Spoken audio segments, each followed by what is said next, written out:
Hi 2025 തീരാൻ പോകുന്നതല്ലേ. എന്താണ് ഈ ഒരു വർഷം നിങ്ങളുടെ സക്സസ് ഡേയ്സ് ആയിട്ടുണ്ടായിരുന്നത്? എന്തൊക്കെയാണ് ഈ വർഷം ചെയ്യാൻ സാധിച്ചത്? ചിന്തിച്ചിട്ടുണ്ടോ? ഒന്ന് അനലൈസ് ചെയ്തിട്ടുണ്ടോ? ഇനി വരാനിരിക്കുന്ന 15 ദിവസത്തിൽ എന്തൊക്കെ ഡിസിഷൻസ് ആണ് എടുക്കാൻ പോകുന്നത്? എല്ലാ വർഷവും നമ്മൾ ഓരോ റെസൊല്യൂഷൻസ് ചിന്തിക്കും അല്ലേ? ഇപ്രാവശ്യം ഒറ്റൊരു സിമ്പിൾ കാര്യം ചിന്തിക്കുക. ഞാൻ എന്നെ മറ്റൊരാളായിട്ട് കമ്പയർ ചെയ്യില്ല. ഞാൻ എന്നെ കമ്പയർ ചെയ്യാൻ പോകുന്നത് എൻ്റെ ഇന്നലകളുമായിട്ടാണ്.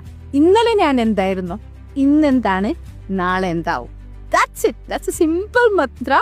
But trust me, it will give you a beautiful result in your life.